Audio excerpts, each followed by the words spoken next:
When I look back, I realize the signs were there all along. Rachel and I had been married for 10 years, and together for 13. Our life seemed like a well-oiled machine, running smoothly through the years, filled with shared laughter, tears, and dreams. We didn't have kids, which gave us the freedom to pursue our careers and passions without the interruptions that often come with parenthood. It was just the two of us, navigating life's ups and downs together. Rachel was always the outgoing one, the life of the party, while I preferred quieter evenings at home. Her infectious laughter and vibrant personality were what initially drew me to her. Over the years, she maintained her vivacious spirit, but lately, something had shifted. At first, I chalked it up to the normal ebb and flow of a long-term relationship. Everyone goes through phases, right? It started subtly. Rachel began spending more time on her phone, often giggling at messages she claimed were from work friends. She'd always been close with her colleagues, so I didn't think much of it. But then there were the nights out. She started going out more frequently, saying she needed time to unwind with friends. Again, I didn't question it. She worked hard and deserved to blow off some steam. The first real red flag came about a month ago. Rachel had been invited to a high school reunion. It wasn't the reunion itself that bothered me. It was the way she prepared for it. She spent an unusual amount of time picking out her outfit, doing her hair, and applying makeup. She looked stunning, as always, but there was a certain glow about her that felt different. When I asked who she'd be seeing there, she mentioned a few names I didn't recognize. One name stood out, though. Jake, an old childhood friend. She talked about him with a fondness that made me uneasy, but I didn't want to come off as insecure, so I let it slide. The night of the reunion, I stayed home, working on a project for my job. Rachel promised to be back by midnight, but when the clock struck 1 and she still wasn't home, I started to worry. I called her, but it went straight to voicemail. Finally, around 2 in the morning, she stumbled in, laughing and smelling of alcohol. She brushed off my concern with a quick, "I'm fine, just had too much to drink," and went straight to bed. After that night, the changes in her behavior became more noticeable. She was more distant, often lost in thought, and our conversations became surface level, lacking the depth they once had. Our sex life, which had always been vibrant, dwindled to almost nothing. When I tried to initiate intimacy, she'd turn away, saying she was too tired or not in the mood. Then came the weekend getaway. Rachel announced out of the blue that she was going to visit her friend Jenny in the city. Jenny was someone she hadn't seen in years, and while it seemed a bit sudden, I didn't want to stand in her way.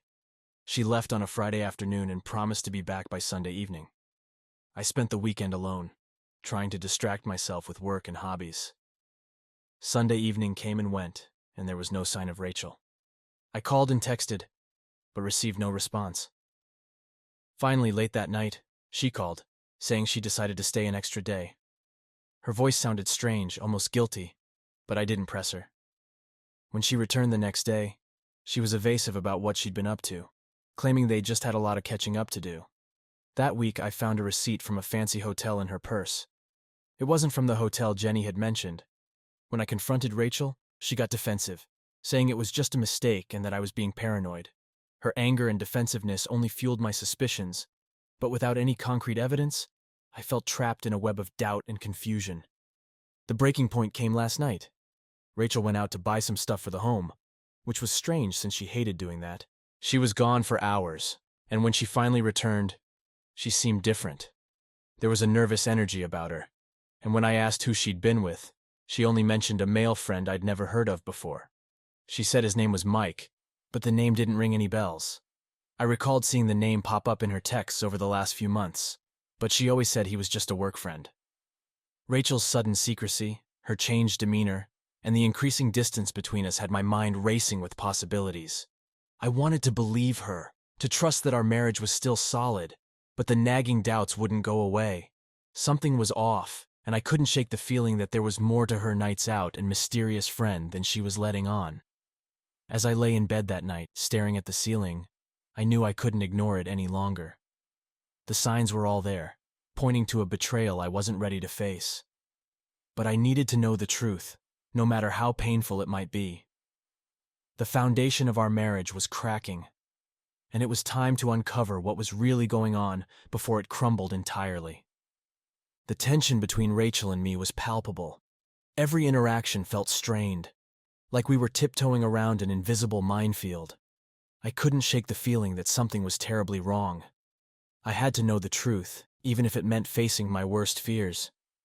The following Friday, Rachel mentioned she had plans to go out with some friends from work.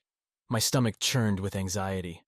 Her behavior had been so suspicious lately, and I couldn't ignore the possibility that she was meeting up with someone else. Determined to find out the truth, I made a plan. That evening, I waited for Rachel to leave. She dressed up more than usual, wearing a new dress that accentuated her figure. She applied makeup with a precision I hadn't seen in months, and slipped into a pair of high heels. When she finally left, I grabbed my jacket and followed her, making sure to keep a safe distance. Rachel drove downtown and parked in front of a trendy restaurant. I watched from my car as she got out and looked around, her eyes scanning the street. My heart pounded in my chest as I saw a man approach her. Even from a distance, I recognized him immediately. It was Jake, her childhood friend. They greeted each other warmly. Too warmly. My chest tightened as I watched them walk inside the restaurant, their bodies close, their movements synchronized. I waited for a few minutes before getting out of my car and heading towards the restaurant. Inside, I kept my distance, positioning myself where I could see them without being seen. They sat at a corner table, their heads close together, talking animatedly. I couldn't hear what they were saying, but the looks they exchanged were filled with a familiarity and intensity that made my stomach turn. As the night went on, my worst fears were confirmed. They leaned in closer, their hands occasionally touching. I watched in stunned silence as Rachel laughed at something Jake said, her hand resting on his arm. The sight of her so comfortable, so happy with another man, was like a punch to the gut. My mind raced with questions. How long had this been going on? What did he have that I didn't? Why hadn't she come to me if she was unhappy? Each question was a dagger, cutting deeper into my already wounded heart. Then it happened. Jake reached across the table and brushed a strand of hair from Rachel's face. She smiled, a smile I hadn't seen in months, and leaned in. Their lips met in a passionate kiss, a kiss that spoke volumes about their relationship. My world shattered in that moment. I stumbled back, the noise of the restaurant fading into a dull roar. I felt like I was moving in slow motion, every step heavy with the weight of my discovery. I needed to get out, to breathe, to escape the reality of what I had just seen. Once outside, I leaned against my car, my breath coming in ragged gasps. The cool night air did little to calm the storm raging inside me. I felt betrayed, humiliated, and utterly broken. The woman I loved, the woman I had shared my life with for over a decade, was kissing another man with a passion she hadn't shown me in years. I drove home in a daze, my mind replaying the scene over and over again. Each time it felt like another piece of my heart was being ripped out. How could she do this to me? To us? When Rachel finally came home, I was sitting in the living room nursing a drink. She seemed startled to see me awake. "Hey, you're still up?"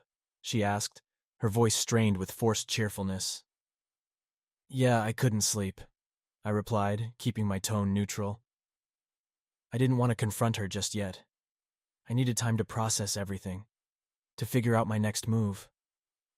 Rachel hesitated, then walked over and kissed me on the cheek. "I'm going to bed. It was a long night." I watched her walk upstairs, the image of her kissing Jake still fresh in my mind. I wanted to scream, to demand answers, but I knew it wouldn't solve anything. I needed a plan, a way to confront her that wouldn't just end in a shouting match. The next day, I woke up early, my mind still racing. Rachel was already up, making breakfast in the kitchen. I watched her from the doorway, my heart heavy with the weight of my discovery. She looked so normal, so composed, as if nothing had happened. It was infuriating. "Good morning," she said, glancing up at me with a smile that didn't reach her eyes. "Morning," I replied, forcing a smile. "Did you have fun last night?" She paused, her hands trembling slightly as she poured herself a cup of coffee. "Yeah, it was good to catch up with everyone." "Everyone? Or just Jake?" The words slipped out before I could stop them, and I saw the color drain from her face. "What do you mean?" she asked, her voice barely above a whisper. I saw you, Rachel. I followed you to the restaurant. I saw you with Jake. I saw you kiss him. The room fell silent, the tension thick enough to cut with a knife. Rachel's eyes filled with tears, and she sank into a chair, her facade crumbling. Mike, How long, Rachel? How long has this been going on? My voice was shaking with anger and hurt. She took a deep breath, her shoulders slumping in defeat. A few months.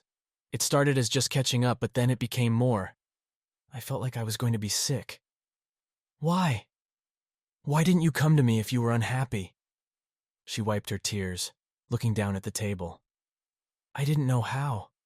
You were always so good to me, so understanding. I didn't want to hurt you. Well, you did, I said, my voice cracking. You've hurt me more than you can imagine. Rachel looked up at me, her eyes filled with regret. I'm so sorry, Mike. I never meant for this to happen. I shook my head, the pain too raw, too fresh. Sorry isn't enough, Rachel. I don't know if I can ever forgive you for this. She reached out, her hand trembling. Please, Mike, give me a chance to make this right. I stared at her, the woman I had loved for so long, now a stranger. I don't know if there's anything left to make right, Rachel. With that, I turned and walked out of the kitchen, leaving her sobbing at the table. The life we had built together lay in ruins, and I had no idea how to pick up the pieces. The road ahead was uncertain, and the only thing I knew for sure was that nothing would ever be the same again. The days that followed were some of the hardest of my life. After our confrontation, Rachel had tried to talk to me several times, but I couldn't bear to look at her, let alone have a conversation. The betrayal was too fresh, the wound too raw. I felt like a stranger in my own home, surrounded by memories of a life that now felt like a lie. I knew I couldn't keep living like this. One night, after hours of tossing and turning, I made a decision. I needed space, and Rachel needed to face the consequences of her actions. The next morning, as she was getting ready for work, I told her we needed to talk. She looked at me, her eyes filled with apprehension. What is it, Mike? I took a deep breath, steadying myself. I can't do this anymore, Rachel. I need you to leave. Her face paled, and she shook her head in disbelief. What? No, Mike, we can work through this. I made a mistake, but I love you. Love. I laughed bitterly. You call what you did love? You betrayed me, Rachel. You destroyed everything we had. I need time to think, and I can't do that with you here. Tears streamed down her face, but I stood firm. Please, Mike, don't do this. Let's go to counseling. Let's talk to someone. I'll do anything to make this right. You should have thought about that before you decided to cheat, I said coldly. I need you to leave, Rachel. Pack your things and go. She sobbed, her body shaking with the force of her cries. It was a pitiful sight, but my heart had hardened. I couldn't let her tears sway me. I needed to protect myself, to find some semblance of peace amidst the chaos. Rachel packed a few bags and left that afternoon, her tear-streaked face haunting me as she walked out the door. The house felt eerily quiet after she was gone, the silence a stark contrast to the turmoil inside me. I felt a mix of relief and sorrow, the weight of her absence heavy on my heart. In the days that followed, I fell into a routine, trying to find normalcy in the midst of the upheaval. I threw myself into work, spending long hours at the office to avoid coming home to an empty house. Friends reached out, offering support and a listening ear, but I found it hard to talk about what had happened. The betrayal was still too fresh, too painful to put into words. Nights were the worst. Alone in our bed, I replayed the events over and over in my mind. The sight of Rachel kissing Jake, her tearful apologies, her desperate pleas for another chance. It all swirled together, a nightmare from which I couldn't wake up. Sleep eluded me, and I often found myself staring at the ceiling, lost in thoughts of what could have been. One evening, as I sat on the couch nursing a drink, my phone buzzed with a message. It was from Rachel. She had been texting me every day, but I had ignored her messages, unable to face the words she might write. This time, I opened it. Mike, I know you hate me right now, and I don't blame you. I just want you to know that I'm staying with Jenny. I'll give you all the space you need, but please, let's not give up on us. I'm willing to do whatever it takes to make this right. I stared at the message, my emotions a tangled mess.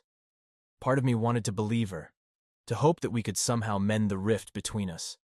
But another part of me, the part that had seen her kiss another man, knew that things could never go back to the way they were. I didn't reply. Instead, I poured myself another drink, trying to drown out the pain. It was a temporary solution, a way to numb the ache that had taken residence in my chest. But the alcohol only offered a brief reprieve, and the next morning, the pain was still there, sharper and more insistent than before. I began seeing a therapist, hoping to find some clarity, some way to navigate the storm of emotions raging inside me. Dr. Wilson was kind and patient, guiding me through the process of unpacking my feelings and understanding the depth of my hurt.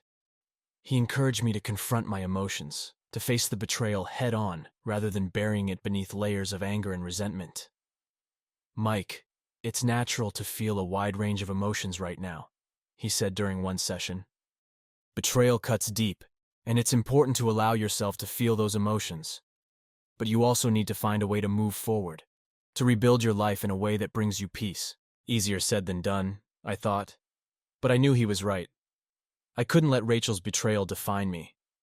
I needed to find a way to heal, to reclaim my life and my sense of self.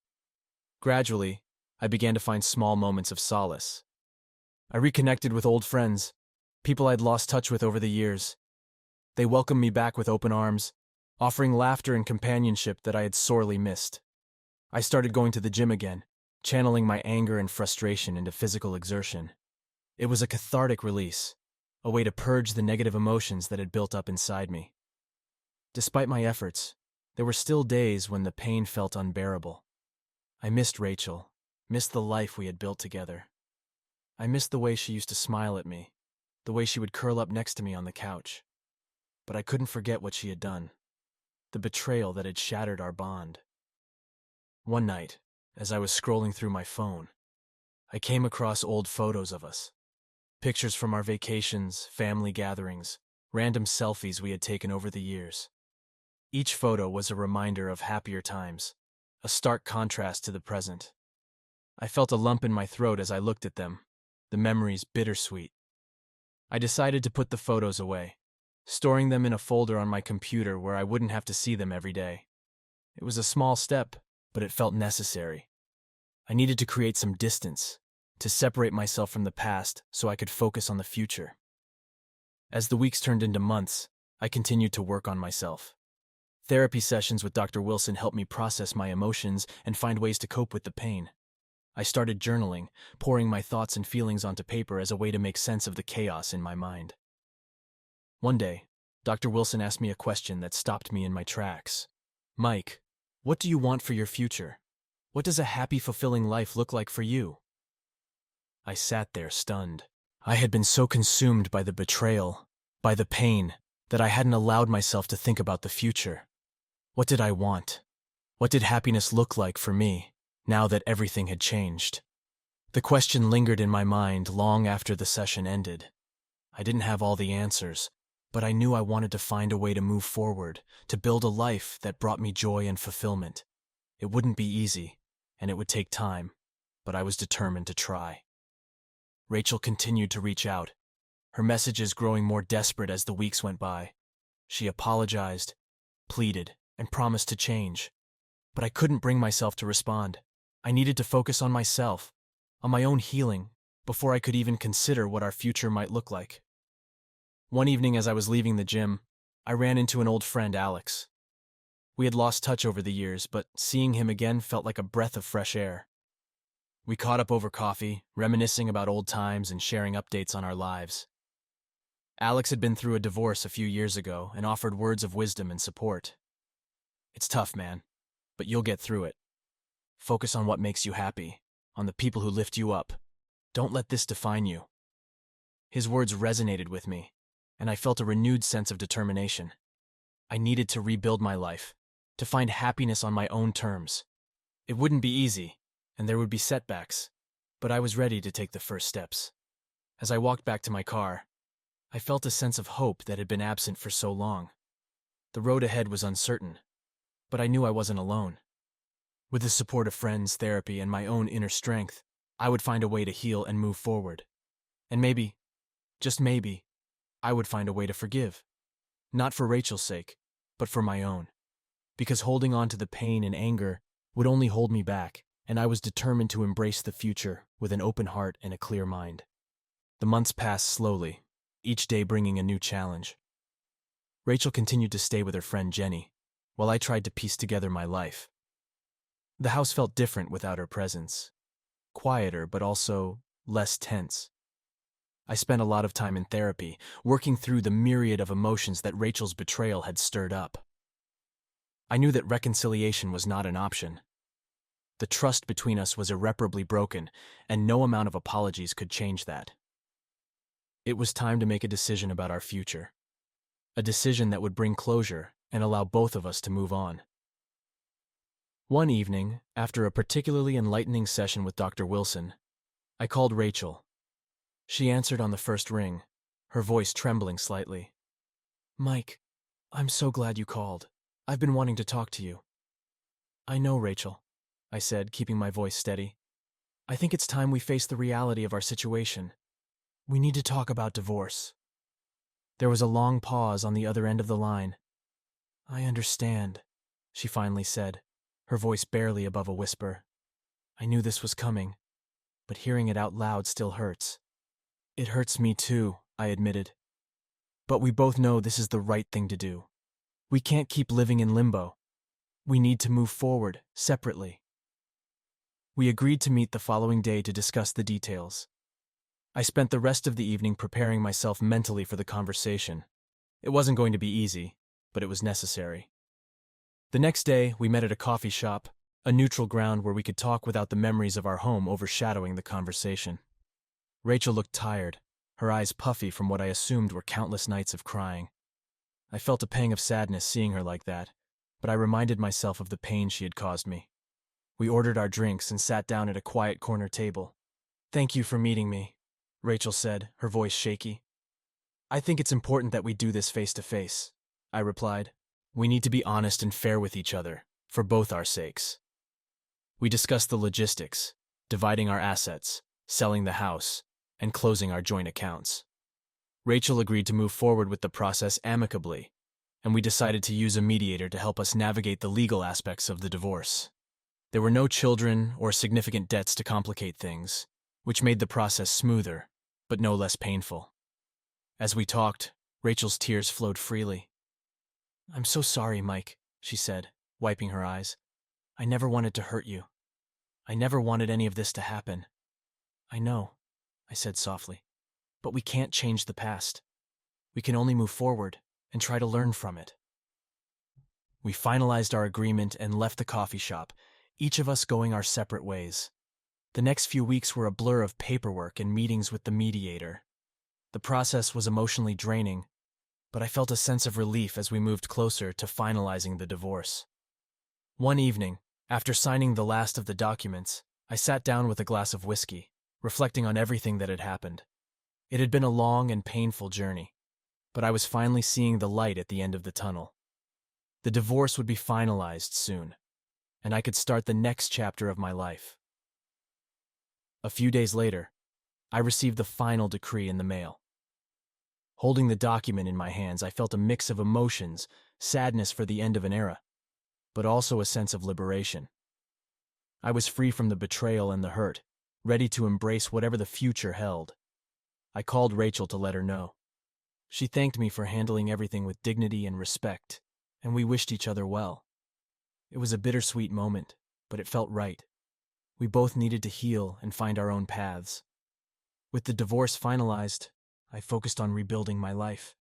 I redecorated the house, making it my own space, free from the shadows of the past. I reconnected with friends and family, finding solace in their support and understanding.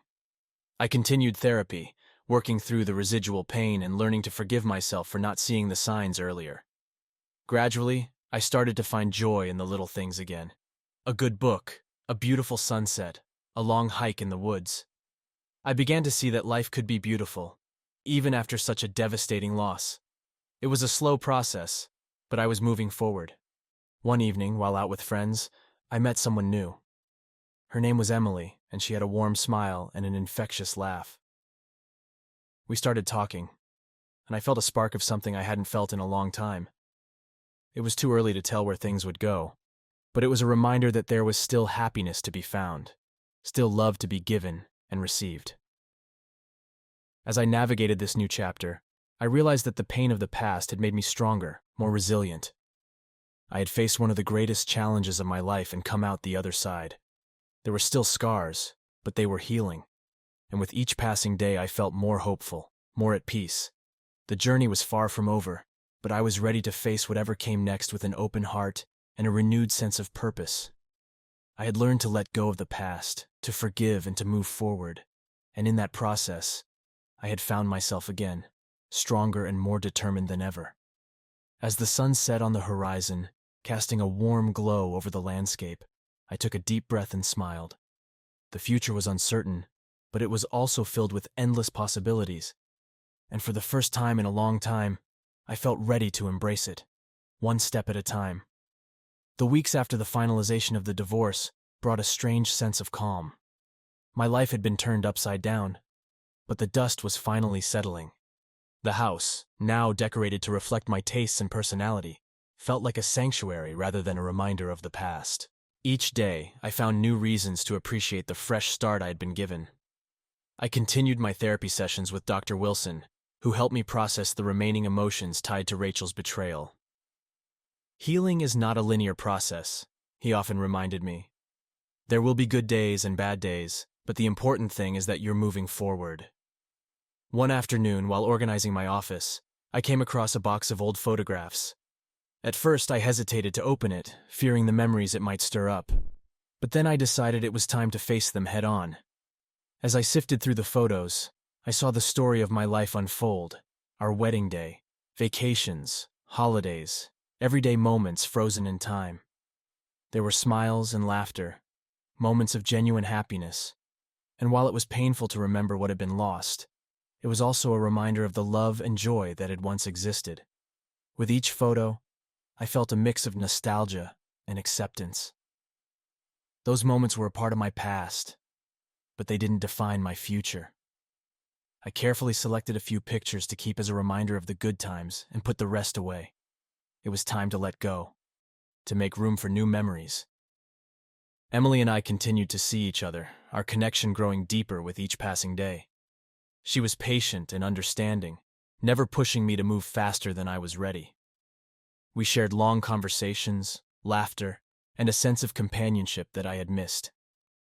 Emily had her own stories of heartbreak and healing, and together we found solace in each other's company. One evening, as we walked along the beach, the waves crashing gently against the shore, Emily took my hand. "Mike, I know you've been through a lot, and I want you to know that I'm here for you, whatever you need." I squeezed her hand, feeling a warmth spread through me. "Thank you, Emily. You've been a huge part of my healing process. I don't know what the future holds, but I'm glad you're in it." We watched the sunset together, the sky painted in hues of orange and pink. In that moment, I felt a sense of peace I hadn't known in a long time. The pain of the past was still there, but it was no longer the overwhelming force it once was. I had found a way to move forward, to embrace the possibilities of a new beginning. I stayed in touch with Rachel, though our interactions were limited to necessary conversations about finalizing the sale of the house and other logistical matters. Each exchange was civil, but devoid of the warmth that once defined our relationship. I knew it would take time for both of us to heal fully, and that we needed space to do so. As I reflected on the journey I had been on, I realized that Rachel's betrayal had taught me valuable lessons about resilience, self-worth, and the importance of forgiveness, not just of others, but of myself. I had made mistakes, overlooked signs, and allowed myself to be blindsided. But I had also found the strength to rebuild my life and open my heart again. One day, as I was walking through the park, I ran into Alex. We hadn't seen each other in a while, and it was good to catch up. Over coffee, we talked about life, love, and the paths we had taken. Alex had also moved on from his divorce and was in a happy relationship. His journey mirrored mine in many ways, and it was comforting to know that I wasn't alone in my experiences. Life has a funny way of working out, Alex said, smiling. We go through these dark times, and it feels like the end of the world. But then we come out the other side, stronger and more appreciative of what we have. You're right, I agreed. It's been a long road, but I feel like I'm finally where I need to be. As the months turned into a year, I continued to build a life that reflected my true self. Emily and I grew closer, and our relationship blossomed into something beautiful. We supported each other through the highs and lows, finding joy in the simple moments we shared. On the anniversary of my divorce, I decided to celebrate the progress I had made. I invited friends and family over for a small gathering, a way to thank them for their unwavering support and to mark the beginning of a new chapter. As we laughed and reminisced, I felt a profound sense of gratitude for the people who had stood by me through it all. That night, after everyone had left, Emily and I sat on the porch, wrapped in a comfortable silence. The stars twinkled above, and the air was filled with the promise of new beginnings. "Mike," Emily said softly, breaking the silence, "I want you to know how proud I am of you. You've come so far, and I'm honored to be a part of your journey." I smiled, pulling her close. "Thank you, Emily. I couldn't have done it without you. You've brought so much light into my life." As we sat there, I realized that the past, with all its pain and heartbreak, had led me to this moment. It had shaped me, taught me, and ultimately made me stronger. I had learned to let go, to forgive, and to embrace the future with an open heart. Life would always have its challenges, but I was ready to face them head on. With Emily by my side and a newfound sense of purpose, I felt more hopeful than ever. The road ahead was filled with endless possibilities, and I was excited to see where it would lead. As the first light of dawn began to break, casting a golden glow over the horizon, I took a deep breath and smiled. The past was behind me, and the future was bright. It was a new beginning, and I was ready to embrace it, one step at a time.